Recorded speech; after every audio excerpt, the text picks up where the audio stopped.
Ons is besig met die 40 dae in die woord, die lang naweek, laasweek het dit nou so bietjie in die wiele gery. So ons het so vir een slag die pas markeer vir die verlede naweek, maar ons gaan nou hierdie week weer voluit aan. Nou die hart van hierdie 40 dae kursus is eintlik die klein groep byeenkomste. Want in die klein groep byeenkomste luister ons na boodskappe van Rick Warren oor hoe bestudeer ek self die woord, sodat ek dit kan verstaan. Sodat ek nie afhanklik is van iemand anders om dit vir my te verklaar nie, maar dat ek dit self kan uitlê, self kan verstaan wat daar in die woord staan. En dis die doel wat ons het met hierdie week, is dat ons self sal toerus oor hoe lees ek die Bybel, sodat ek self die boodskap daaruit kan kry en dit kan toepas op my lewe. En dan elke week by daai groepie gee hy nou 'n nuwe metode wat jy kan gebruik daarmee, en dan die week daarna in die dagstukkies wat in die werkboek is, pas ons dan daai metode toe, sodat jy dit inoefen vir 'n hele week lank. En dan volgende week, dan gee hy weer bietjie 'n aanpassing, so bietjie 'n draai op die metode, wat jy kan help om nog dieper te verstaan. En daarom dink ek dis uiters kosbaar om hierdie groepsbyeenkomste by te woon en dan die dagstukkie saam met dit te doen. As ons dit nie doen nie, gaan ons die groot deel van die doel van hierdie 40 dae mis. So ons nooi jou uit. Ek het eintlik, toe ek nou oplees oor hulle dinge, toe hulle hierdie kursus aangebied het, hulle is nou 'n groot gemeente met omtrent 30,000 lidmate, maar hulle het 5,000 groepies wat derentyd bymekaar kom. En toe hulle afkondig van hierdie ding, toe kom help nog 1,000 mense aan om 'n ekstra groepie te begin. Toe het hulle 6,000 groepies wat hierdie 40 dae funksioneer. En dit is aangrypend as 'n ou dit sien. En my gebed is dat daar nog van julle is wat ook sal kom en sê, al gaan ons dit dalk nie by die huis doen, of party wil dit dalk by die huis doen, maar as julle dit nie daar doen nie, kom val dan vanaand 6 uur hier by ons in, wanneer ons dit kyk. Die ander deel is natuurlik die eredienste, wat elke week gaan plaasvind. Die Bybel is 'n fenominale boek. Dis oor die eeue heen die topverkoperboek. Daar was nog nooit 'n boek wat soveel verkoop het nie, wat soveel keer vertaal is in verskillende tale nie, wat so gewild is oor so 'n lang tyd as die Bybel nie. En tog is daar baie mense wat wonder, maar hoekom kan ek die Bybel vertrou? Wie sê die Bybel is waar? En hulle het baie vrae daaroor. En daarom wil ons graag vanmôre op hierdie vraag fokus. Hoekom kan ek die Bybel vertrou? En ek wil begin met hierdie teksvers. Daar is hy. Hier in 2 Timoteus 3, en ek wil net die eerste gedeeltetjie fokus vanmôre. Die hele skrif is deur God geïnspireer. Julle kan nou verder die versie lees, maar ek wil fokus op hierdie deel. Die hele skrif is deur God geïnspireer, en daar waar ons vertaal met geïnspireer, staan daar letterlik, is God breathed. Dis die Griekse woord, theopneustos, wat sê theos, wat beteken God, en neustos beteken to breathe. So die Bybel sê, elke deel van die Bybel, die hele skrif is deur God uitgeasem. En dis hoekom ons dit kan vertrou. Dit kom van God. En omdat dit so is, kan die psalmdigter sê, op al u gebooie, op al u woorde kan ek my verlaat. Dit beteken ek kan my lewe daarop bou. Ek kan so seker wees van hierdie waarheid, dat ek my hele lewe daarop kan bou. En nou wil ek 7 redes noem in aansluiting by hierdie, oor hoekom ons die Bybel kan vertrou. Die eerste een, dit is histories akkuraat. Dit is histories akkuraat. As 'n mens nou 'n stuk geskiedskrywing kry, iewers 'n geskiedenishandboek of so, dan gaan kyk die ouens en vra, is hierdie betroubare inligting en hoe weet hulle of dit betroubaar is? Die eerste vraag is, was dit ooggetuies?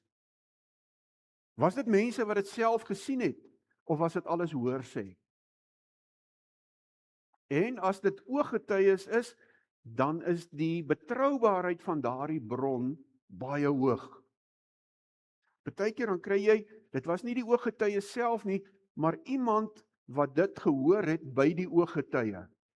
Dan is die waarde so bietjie minder, maar is nog steeds baie betroubaar. En dan kry jy mens ander goed wat deur eeue of 'n eeu later eers opgeskryf is. En dan is die betroubaarheid daarvan waarskynlik baie laer. Nou as ons na die Bybel kyk, is die grootste gedeelte van die Bybel eerstehandse ooggetuies. Dis mense wat daar was toe dit gebeur het. Moses was daar toe God die Rooi See oopkloof. Joshua was daar toe God die mure van Jerigo laat instort. Die disippels was daar toe Jesus nadat hy opgestaan het aan hulle verskyn. Dis eerstehandse ooggetuies wat hierdie goed neergeskryf het. En daarom het dit 'n hoë mate van betroubaarheid. 'n tweede rede is die uiterste sorg waarmee die boeke oorgeskryf is. Kyk, die goed was op perkament en op allerhande materiaal geskryf wat nie baie lank gehou het nie, en daarom moes dit kort oorgeskryf word. En dan sê die ouens, maar dis waar al die foute ingeslyp het. Maar die ouens wat dit oorgeskryf het, was uiters noukeurig. Hulle het spesiale reëls gehad oor hoe hulle moet oorskryf. Hulle het letter vir letter oorgeskryf, nie woord vir woord nie.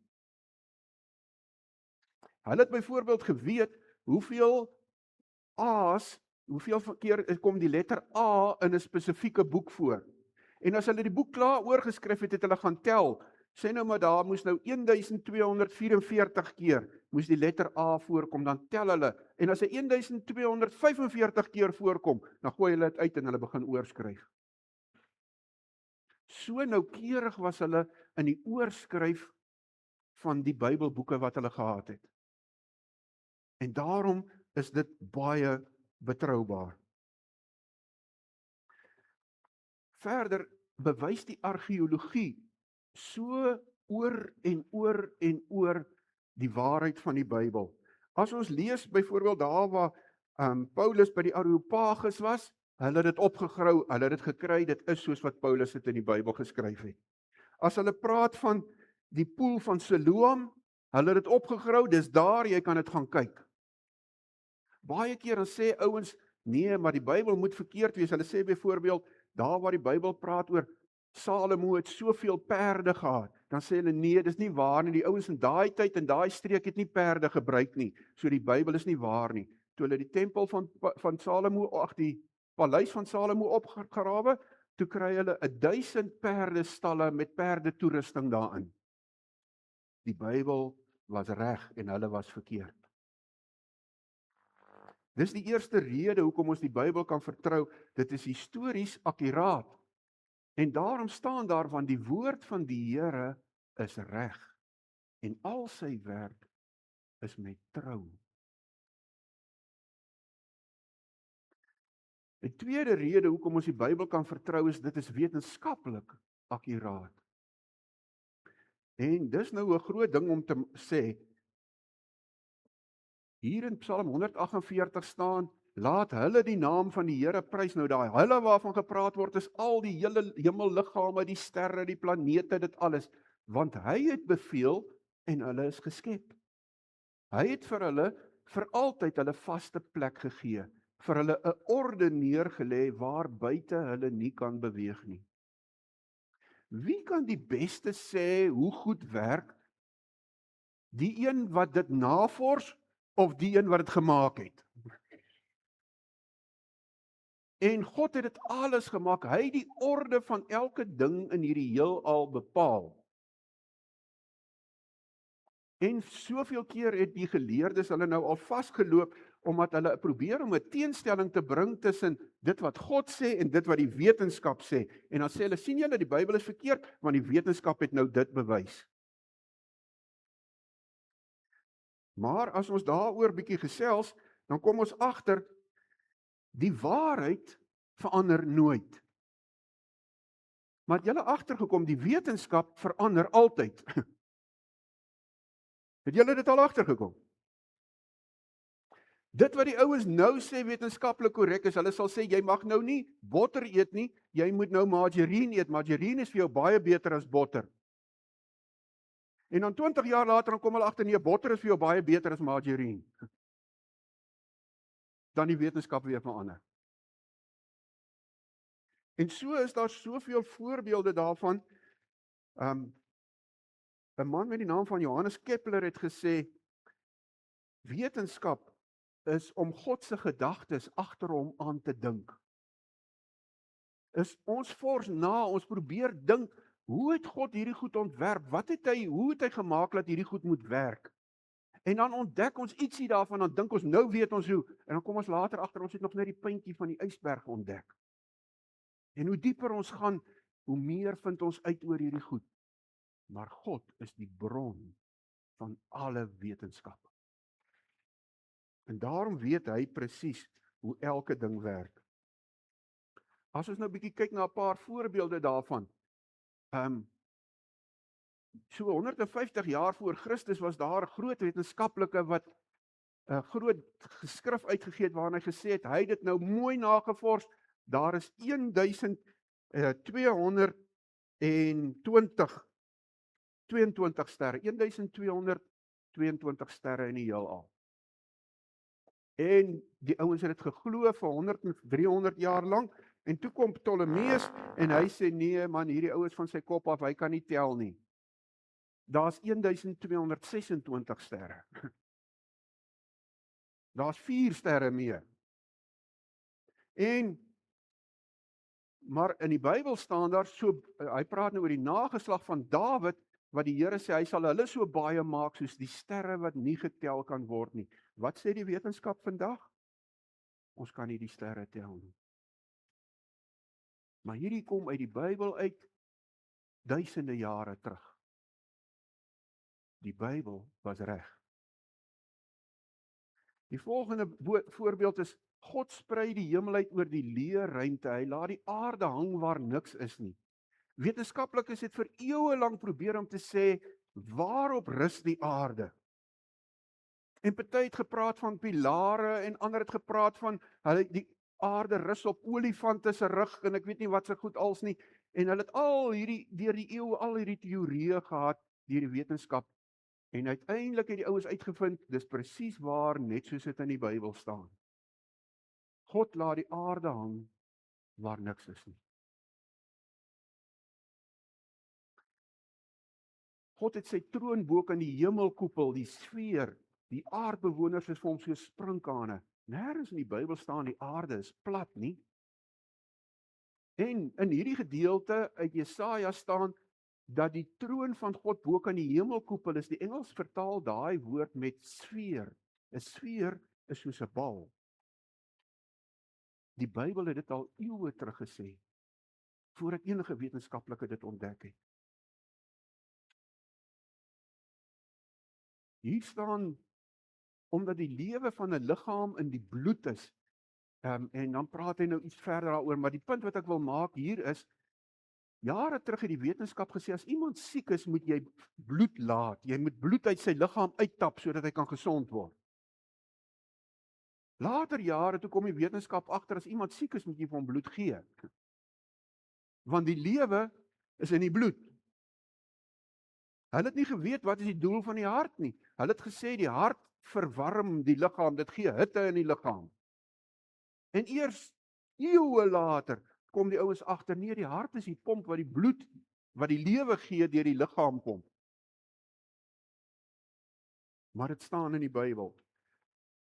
Hier word gepraat van iemand wat sekere sere en goed het, dan moet die priester die aangetaste persoon 7 dae lank opsluit. Ons dink dit is 'n vreeslike ding ontdek toe ons gehoor het van afsondering van mense wat aansteeklike siekte het. Dit is al in die Ou Testament, aan die begin van die Ou Testament, het God dit al vir die mense gegee, om te keer dat aansteeklike siektes oorgedra word. Ag, en so kan ons aangaan oor hierdie gedeelte, maar uiteindelik wil ons sê, elke belofte van God, elke woord van God is betroubaar.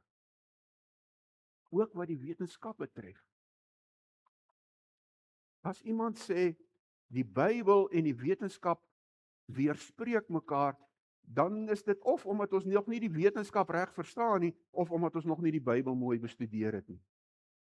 Want die God wat die Bybel uitgeasem het, is dieselfde God wat alles gemaak het. Daar is niks vals in wat die Here sê nie. Sy woorde is so silwer wat oor en oor in 'n oond gesuiwer is. Jy kan jou verlaat op dit wat God sê. Die derde rede is, die Bybel is profeties akkuraat. Dit beteken, dit wat in die woord van God voorspel word, gebeur. Daar's duisende sulke profetiese uitsprake in die Bybel, waar God op 'n stadium deur sy profete vir die volk gesê het, dit gaan gebeur. En dis wanneer dit gaan gebeur. En dis hoe dit gaan gebeur. En duisende van hulle het waar geword, presies net soos God deur sy profete gesê het. Daar is nog voorspellings wat nog nie waar geword het nie, maar wat nog in proses is, wat voorspel is vir die tyd wat nog kom.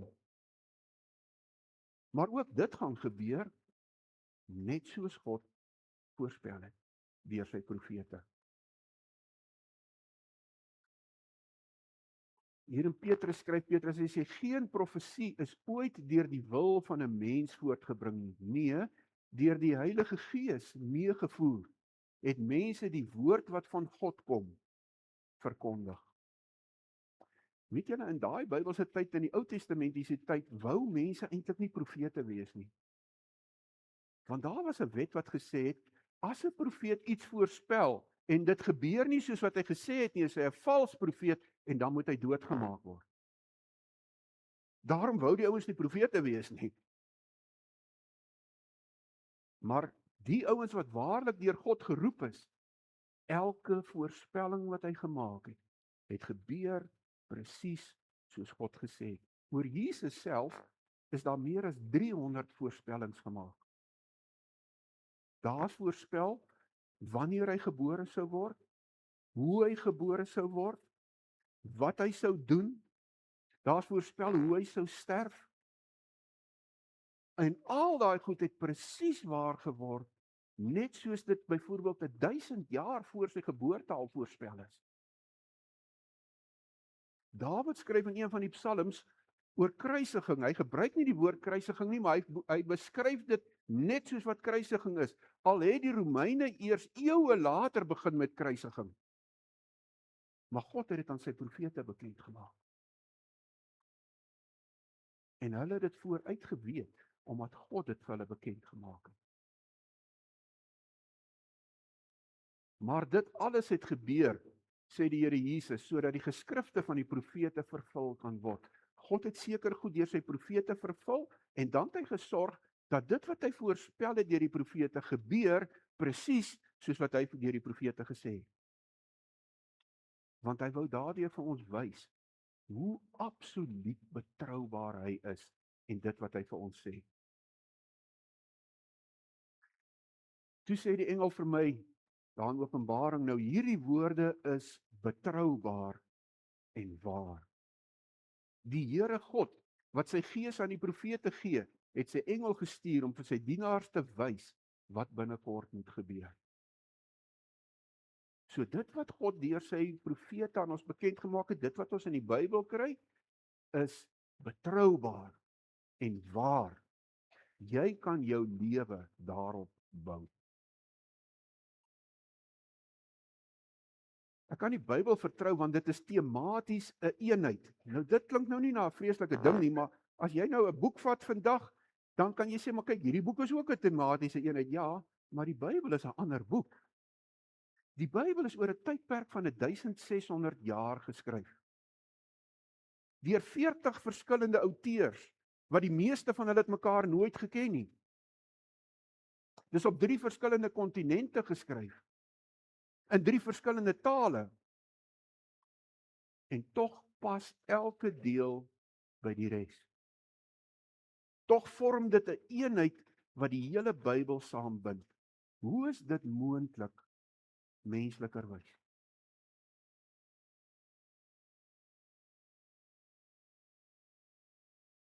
Jesus het hierdie volgende gedoen. Hy sê daarna het hy by Moses en al die profete begin en al die skrifuitsprake wat op hom betrekking het vir hulle uitgelê. So die hele Bybel gaan oor God se koninkryk en hoe hy vir Jesus gestuur het om vir hom 'n volk bymekaar te maak as deel van sy koninkryk. En nou staan hierso, daarna het hy by Moses. Nou Moses is die eerste 5 boeke van die Bybel: Genesis, Exodus, Levitikus, Numeri, Deuteronomium. En Jesus verduidelik vir hulle hoe hy die Bybel al in die eerste 5 boeke oor hom gepraat. Want deur die hele Bybel gaan dit oor God se reddingsplan deur Jesus Christus.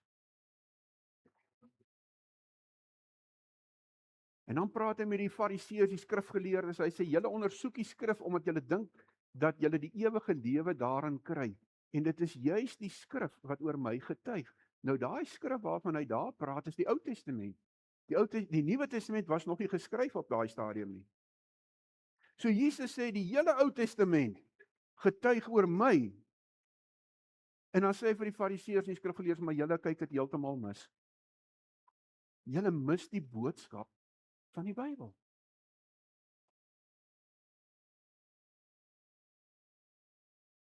Ons kan die Bybel vertrou want dit word bevestig deur Jesus. En as ons nou so 'n bietjie mooi daarna kyk, dan is daar soveel goed waarvan Jesus praat wat ver uit die Ou Testament kom. Hy praat byvoorbeeld oor allerhande goed wat daar gebeur het en dan kan ons agterkom maar Jesus glo dat dit regtig gebeur het, net soos dit in die Bybel staan. Dis nie iets wat ons nou maar net dink gebeur het nie. Dit het regtig gebeur. En Jesus sê dit verseker ek julle, die hemel en die aarde sal eerder vergaan as dat een letter of letterstreepie van die wet sal wegval voordat alles volëindig is. Hy sê ouens, die wêreld kan vergaan, die aarde sal eerder tot niet gaan, maar dit wat ek vir julle gesê het, staan vas.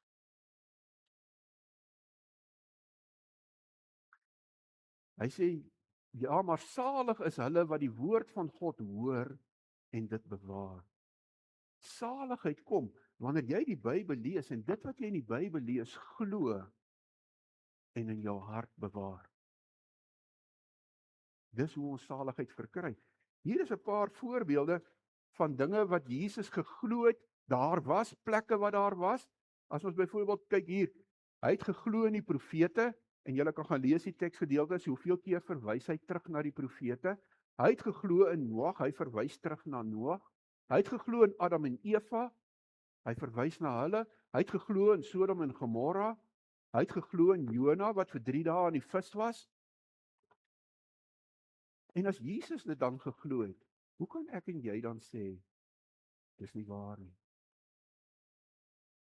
Hy is die seun van God.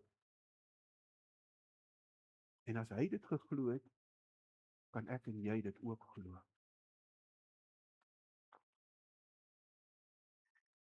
Die Bybel het alle aanvalle oorleef. Ons het nog gepraat oor hoe die Bybel die topverkoper deur die eeue is, die mees vertaalde boek in die wêreld. En al daai wonderlike goed, maar weet julle, dis ook die boek wat die meeste aanvalle beleef het, wat die meeste betwyfel word, wat die meeste verban is in die geskiedenis van die wêreld. En ten spyte van dit alles, het dit alles oorleef. Daar word vertel van 'n man met die naam van Voltaire. Hy was 'n baie geleerde en slim man, en hy het hierdie stelling gemaak en gesê, binne 100 jaar na sy dood sal die Bybel 'n vergete boek wees. En toe sterf hy, en toe koop die Franse Bybelgenootskap sy huis, en vir 100 jaar het hulle sy huis gebruik om Bybels te verkoop. En die mense het al van Voltaire vergeet, en die mense het al vergeet wat hy gesê het, en die Bybel is steeds die topverkoper. Dit het alle aanvalle oorleef. En Jesus sê, die hemel en die aarde sal vergaan, maar my woorde nooit. Hy sê ook, die mense soos gras en al sy pragt soos 'n veldblom, die gras verdor en die blom val af, maar die woord van die Here, dit bly vir ewig. Hy sê, julle kan nou luister na wat mense sê, maar mense is soos 'n blom.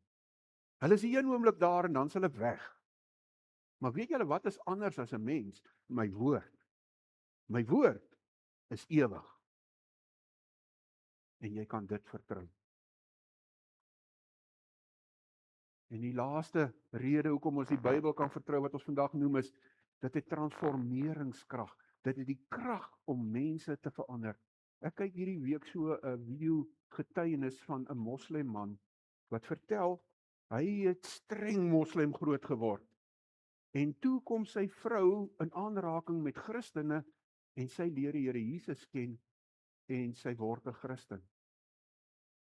En toe hy dit uitvind, is hy baie ontsteld en toe op 'n manier vind die imams in die goeie uit die moslim leiers en hulle sê vir hom nou het hy een van twee keuses. Hy kan haar of verlaat of hy moet haar doodmaak. En hy sê ek het my vrou so lief en ek het my kinders so lief en my dogter kom na my toe en sy sê vir my, pa, ons het pappa so lief. En ons wil so graag hê pappa moet by ons bly. Maar ons kan die Bybel nie los nie. En toe kry hy een dag, terwyl hulle besig is met ander goed, sy vrou se klein Bybeltjie in die hande, en hy maak dit oop, en hy lees daai gedeelte, waar Jesus met die vrou by die put praat, waar sy betrap is op oorspel, en die skrifgeleerdes bring haar, en sê, die wet sê sy moet met klippe doodgegooi word. En hoe Jesus sê, die een van julle wat sonder sonde is, stel die eerste klip op. En toe draai almal om en hulle loop weg.